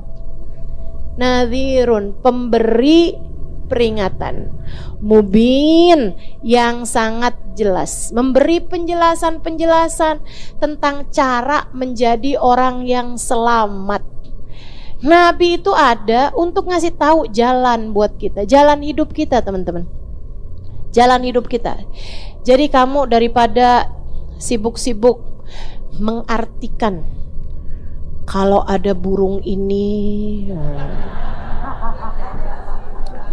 tandanya ini, kalau kedengeran suara ini berarti lagi ada ini, gitu kan? Nah, daripada kamu sibuk-sibuk kayak begituan, mendingan benerin sholat kamu, benerin wudhu kamu, pelajari Quranmu, perbanyak zikirmu. Itu sesuatu yang udah jelas, udah pasti. Udah pasti. Daripada kamu pelajari caranya biar jadi kebal, gitu kan ya, caranya biar badan kita kebal. Yang perlu kamu pelajari adalah imanmu biar kebal terhadap segala godaan-godaan, kedekatanmu kepada Allah Subhanahu wa taala, Jalla Jalaluhu wa ta'ala azamatuh. Enggak usah yang hal-hal yang aneh-aneh deh yang kamu pelajarin, Bu. Udah belajar Islam, belajar Quran, belajar tata cara mendekatkan diri kita kepada Allah, belajar caranya deket sama Nabi Muhammad. Alhamdulillah, gak kurang-kurang ulama yang ngasih tahu kepada kita jalan yang benar. Betul? Qul innamal ilmu indallah wa innama ana nadhirum mubin. Saya nih ada, kata Nabi Muhammad, cuma sebagai pemberi peringatan. Pemberi peringatan. Ini nih Bu nih, diajarin nih buat para pendakwah, para pengajar, buat santun, buat tawadhu. Nabi Muhammad aja nggak bilang saya adalah Nabi yang kalau kamu berbuat ini kepada saya maka laknat Allah atasmu. Gak pernah kayak gitu. Nabi Muhammad cuma bilang ana nadhirum mubin. Ditanyain tentang kiamat kapan, Allah gak ngasih tahu tahunnya. Kan Nabi bisa aja, ya Allah saya ini ditanyain tentang kapan kiamat, engkau gak ngasih tahu waktunya gitu ya Allah, biar saya keren gitu di hadapan orang-orang yang nanya. Saya kan jadi enak kan ngasih tahu waktunya, kalau matahari begini begitu, perhitungan ini itu segala macam. Kan enak saya ngasih taunya ya Allah. Ini saya hanya bilang kul innamal ilmu indallah. Saya nggak tahu, yang tahu Allah, ilmunya ada di sisi Allah. Lah terus kamu kenapain Muhammad? Kok ditanya kamu nggak tahu? Innama ana nadhirum mubin. Saya hanyalah seorang nadhir, seorang pemberi peringatan. Saya hanya mau memperingatkan kalian dengan nanti akan datang hari kiamat, nanti akan ada pertanggungjawaban amal, nanti akan ada hari hisab, nanti akan. Saya hanya begitu, kata Nabi Muhammad SAW. Tidak pernah menghakimi siapapun, bukan sebagai hakim, bukan sebagai pemutus kepastian, gak ada ceritanya. Segitunya Nabi Muhammad. Segitunya Nabi Muhammad. Maka bagaimana mungkin yang aku ngikutin jalannya Nabi Muhammad, kemudian dia menghakimi orang lain, si ini neraka, si ini sesat, si ini. Kamu kalau gak ngaji sama saya, kamu bakalan gak ada ceritanya. Gak ada ceritanya. Guru-guru saya gak ada yang pernah nakut-nakutin orang. Kamu kalau punya guru kerjaannya nakut-nakutin kamu mulu, ganti aja dah. Beneran dah, ganti aja udah. Gak apa-apa. Kita kalau ganti guru emang boleh Ustaz? Boleh. Yang gak boleh itu ganti orang tua. Mama saya gak asik, ganti Bapak saya ketat banget nih, ganti tuh nggak bisa ganti Bu. Orang tua kita nggak bisa ganti ya kan. Tapi kalau guru gitu, apalagi kalau kita tahu gitu kan, jadi takut-takutan mulu nih setiap ketemu sama guru. Kenapa ente nggak begini? Kenapa kamu nggak ngasih saya ini? Kenapa kamu kurang hormat kepada saya? Kalau jalan itu kamu harus nunduk. Waduh, Nabi Muhammad nggak gitu loh. Nabi Muhammad aja nggak gitu sama umatnya. Nabi Muhammad diajarin sama Allah Subhanahu wa taala. Kalau kamu ditanyain kapan kiamat, Muhammad jawabin, innamal ilmu indallah. Yang punya ilmunya adalah Allah. Ilmunya ada di sisi Allah, pengetahuannya ada di sisi Allah.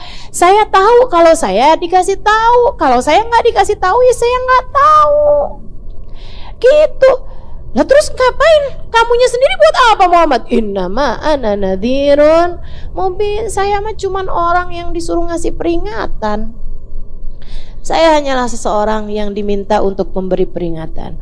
Falamma ra'u zulfatan si'at wujuhul ladzina kafaru wa qila hadzal ladzi kuntum bihi tad'un. Ketika kiamatnya udah benar-benar datang, ya, di umat zaman akhir, atau ketika kiamatnya benar-benar datang, orang-orang yang dulu ingkar terhadap kedatangan hari kiamat, mereka dibangkitkan kembali dari dalam kuburnya. Si'at wujuhul ladzina kafaru, menjadi pucatlah, menjadi jeleklah, menjadi buruklah, menjadi ketakutanlah, muram, sedih, jelek. Dari kata-kata sa'a yasi'u, artinya si jelek ya, cuma maksudnya itu jadi muram. Orang tuh kan kalau muram, cemberut kan jadi jelek.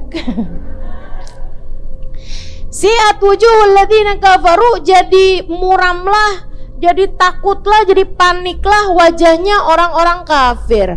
Wa qila hadzal ladzi kuntum bihi tad'un, maka dikatakanlah kepada mereka, ini nih yang selama ini kalian tanyain, yang selama ini kalian memintanya. Ini nih azabnya, yang selama ini mana azabnya, nih dia nih azabnya. Naudzubillah min dzalik. Qul ara'aytum in ahlakani Allah wa man ma'iya aw rahimana faman yujirul kafirina min adzabin alim.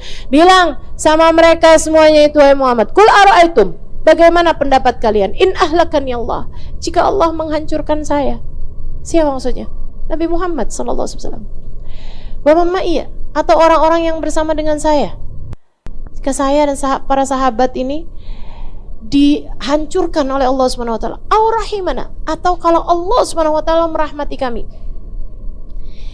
faman yujirul kafirina min adzabin alim, siapa yang dapat menyelamatkan orang-orang kafir dari azab yang pedih. Bu, ayat ini menunjukkan bahwa yang kafir mati dalam kekafiran diazab Allah Subhanahu wa taala. Yang orang-orang yang dicinta sama Allah, orang-orang yang taat di jalan Allah, Nabi dan yang mengikuti Nabi Muhammad, segitunya Nabi Muhammad bilang, Allah punya hak untuk menghancurkan kami. Allah punya hak untuk menghancurkan kami atau merahmati kami. Betapa berbahayanya keadaan kita nih. Kalau kafir mati dalam kekafiran, dah tuh. Faman yujirul kafirin min adzabin alim. Siapa yang bisa nyelamatin kita?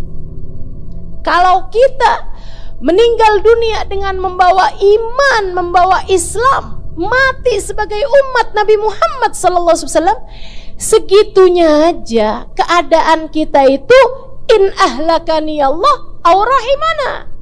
Bisa saja dihancurkan oleh Allah, bisa juga Allah merahmati kita. Ada kemungkinan teman-teman, terutama buat saya, buat kamu, buat saya, Allah sangat mungkin menggelincirkan kaki kita saat melewati jembatan Sirat. Allah sangat mungkin membuat kita saat melewati jembatan api neraka menyambar kita dari bawahnya. Allah sangat mungkin menghisap kita dengan hisaban yang sulit, hingga membuat malu kita. Allah sangat mungkin membuka aib kita di hadapan hamba-hambanya hingga berguguran daging wajah kita pada saat tersebut. Allah sangat mungkin untuk mengadab kita di dalam adab kubur. Allah sangat mungkin untuk tidak memasukkan kita dalam rombongan Nabi besar Muhammad saat nabi-nabi menggiring umatnya, saat Nabi Adam dan Nabi yang sesudahnya berada di belakang benderanya Nabi Muhammad. Allah sangat mungkin, Allah sangat mungkin, Allah sangat mungkin. Kamu pikir kamu siapa? Bahkan kepada Nabi Muhammad Allah bilang, "Qul ara'aitum in ahlakani Allah, in ahlakani Allah wa man ma'iya aw rahimana." Kalau Allah mau hancurkan saya bisa apa? Kalau Allah mau hancurkan orang-orang yang bersama saya bisa apa? Bilang itu wahai Muhammad, buat ngasih tahu betapa agungnya Allah Subhanahu wa taala, betapa Allah memiliki hak teramat sangat besar kepada kita hamba-hambanya. Allah bisa menyiksa siapapun dan tidak peduli. Gak peduli kamu anaknya siapa, gak peduli kamu punya anak siapa, gak peduli kamu istrinya siapa. Allah kalau mau nyiksa kita, mau hancurin kita, Allah gak peduli kamu muridnya siapa. Mau saya muridnya Sayyidil Habib Umar bin Hafid, Allah gak peduli teman-teman saudara sekalian. Kalau Allah mau menyiksa kita, Allah gak peduli bahkan terhadap amal ibadahmu. Apa yang bisa kamu andalkan? Allah gak peduli pada ilmumu. Apa yang bisa kamu andalkan? Kita semua makhluknya Allah Subhanahu wa taala. Yang kita bisa minta nastarhim, yang kita bisa minta, ya Allah kasihani saya ya Allah, kasihani saya ya Allah. Makanya kalimat yang emang bener-bener paling pas buat kita nih. Apalagi ditambah kita gak punya andalan dan ditambah dosa kita banyak banget. Kalimat paling pantas buat kita, Rabbana dzalamna wa illam taghfir lana wa tarhamna lanakunanna minal. Ya Allah, kita udah bikin salah ya Allah, dosa kita udah banyak ya Allah. Kalau Engkau gak kasihani saya, kalau Engkau gak ampuni saya, hancur saya ya Allah, hancur saya, hancur kami ya Allah. Jika Engkau tidak merahmati kami, jika Engkau tidak menyayangi kami, jika Engkau tidak mengampuni kami, hancurlah kami, hancurlah kami. Qul huwa rahmanu amanna bihi wa alaihi tawakkalna. Ustazah, bentar nih Ustazah, sebelum Ustazah lanjut ke ayat berikutnya nih. Jadi Nabi Muhammad tuh gak ada jaminan Ustazah. Ada. Allah lagi ngajarin tawadhu di ayat ini. Tapi sebenarnya buat Nabi Muhammad ada jaminannya.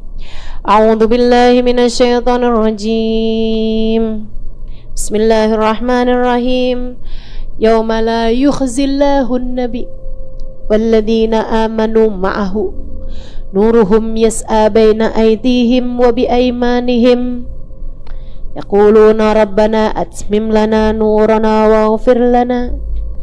Di surat apa itu ya? Ini Bu nih, ayatnya hafal, cuman angkanya saya susah banget. Susah nih. Ayo, ada yang tahu gak? Ustazah jangan nanya dah sama kita Ustazah. At-Tahrim ayat 8. Surat At-Tahrim ayat 8. Teman-teman saya sekalian, a'udzubillahi minasyaitonirrajim. Yauma la yukhzillahu an-nabi walladzina amanu ma'ahu nuruhum yas'a baina aydihim wa biaymanihim. Nah, tuh Kata Allah Subhanahu wa taala, "Yauma la yukhzillahu an-nabi." Di hari akhirat nanti Allah tidak akan pernah mengecewakan Nabi besar Muhammad. Allah enggak akan bikin susah Nabi Muhammad. Walladzina amanu ma'ahu, dan orang-orang beriman yang bersama dengan baginda kita Nabi besar Muhammad. Nuruhum yas'a baina aydihim wa bi aymanihim. Ada cahaya terang di hadapan mereka, ada cahaya terang di samping kanan mereka. Yaqulun, mereka berkata, Rabbana atmim lana nurana waghfir lana. Ya Allah, sempurnakanlah cahaya di hadapan kami ini. Sempurnakanlah cahayanya untuk kami ya Allah, dan ampuni kami. Kan cahayanya baru di kanan sama di depan. Tanggung ya Allah. Samping kiri mana ini ya Allah? Belakang juga dong ya Allah. Atas sama bawah sekalian ya Allah. Yang lain lagi panik sama azab, yang lain lagi malu sama dosa-dosa sampai berguguran daging wajah. Yang bersama dengan Nabi Muhammad, nuruhum yas'a baina aydihim wa bi aymanihim. Ada cahaya di hadapan mereka, ada cahaya di samping kanan mereka, dan mereka masih meminta tambahan cahaya. Yang lagi cuman pengen selamat, yang ini minta tambahan cahaya, berbangga dengan banyaknya dan terangnya cahaya mereka. Siapa tuh? Yang bersama dengan Nabi Muhammad. Nabi Muhammad dan yang bersama dengan Nabi Muhammad. Kita cuman perlunya satu. Pertanyaan kita cuma satu. Adakah kamu di antara yang akan bersama dengan Nabi Muhammad hari itu? PR kita tuh. Minta selamat sama Allah Subhanahu wa taala. Amin ya rabbal alamin. Mudah-mudahan Allah selamatkan kita. Rabbi ighfir lana warhamna wa tub alaina. Ya, harus kita baca nih di sepanjang bulan Rajab ini. Masih ada sisa beberapa hari bulan Rajab, habis subuh sama habis maghrib ya. Kata Allah Subhanahu wa ta'ala, Qul ara'aytum in ahlakani Allah wa man ma'iya wa rahimana faman yujirul kafirina min adzabin alim. Qul huwar rahman. Katakanlah, dialah Allah yang Maha Rahman. Amanna bih, kami beriman padanya. Wa alaihi tawakkalna, dan kepada Allah kami serahkan segala urusan kami. Fasata'lamuna man huwa fi dhalalim mubin. Kalian semuanya akan tahu siapa yang berada dalam kesesatan yang nyata. Qul ara'aytum in asbaha ma'ukum ghaura faman ya'tikum bima'in ma'in. Sampaikanlah kepada umatmu, kepada semua manusia, wahai Muhammad, in asbaha ma'ukum ghaura, jika air kalian menjadi ghaur, menjadi ghaur. Apa tuh ghaur? Ghaur itu susah didapat, kering, sungainya kering, mata airnya kering, gak turun hujan, kemarau.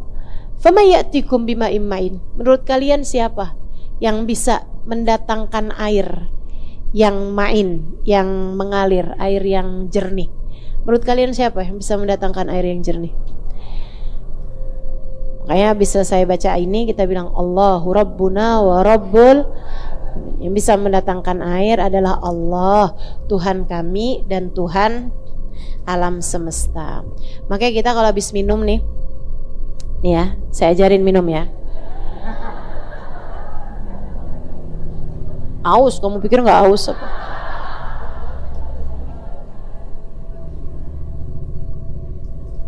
Kamu yang dengerin ini bolak-balik minum. Ini kalau habis minum gini, baca alhamdulillahilladzi ja'ala hadzal ma'adzban furatan bifadlihi wa lam yaj'alhu milhan ujajan bidunubina.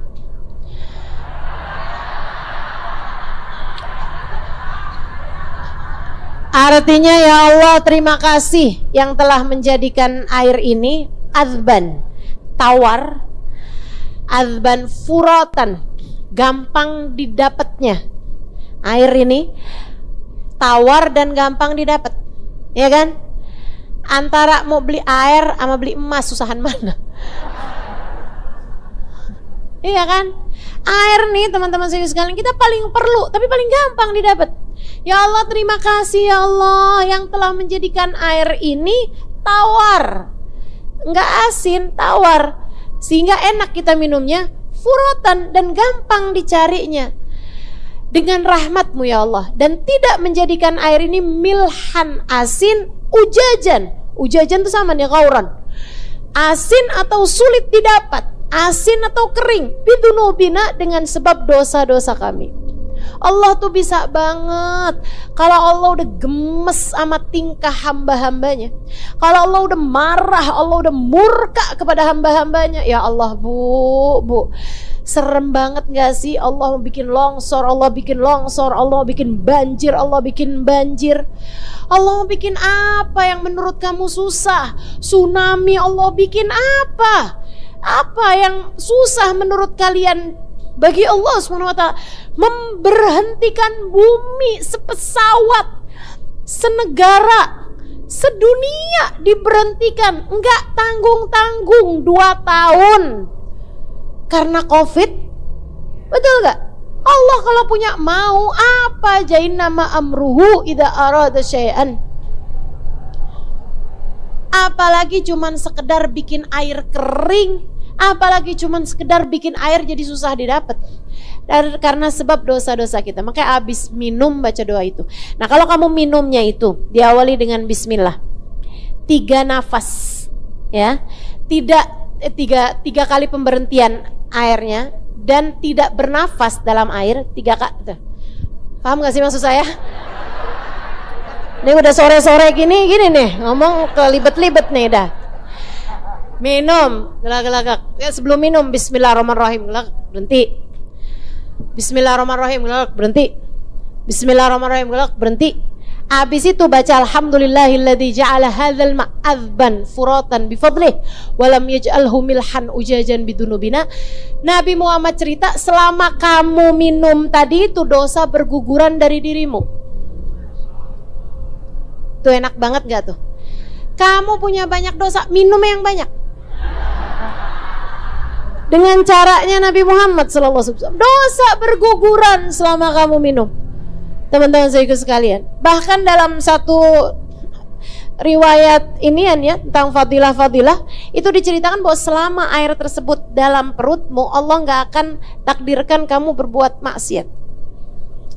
Enak banget tuh, gampang banget caranya bikin dosa kita gugur dan bikin kita terhindar dari maksiat. Begitu kamu pengen maksiat, minum aja bismillahirrahmanirrahim. Bismillahirrahmanirrahim. Bismillahirrahmanirrahim. Alhamdulillah alladzi ja'ala hadzal ma'adban bufratan bifadlih wa lam yaj'alhu milhan ujajan bidzunubina. Kayak begitu ya. Asal minumnya jangan diri, apalagi jalan, apalagi pegang minumannya pakai tangan. Kerjain adab-adabnya, duduk, pegang tangan kanan, gitu kan ya. Nah, kemudian minum dengan benar sesuai dengan ajarannya Nabi kita Muhammad SAW. Semua bawa khair, semua bawa kebaikan. Alhamdulillah.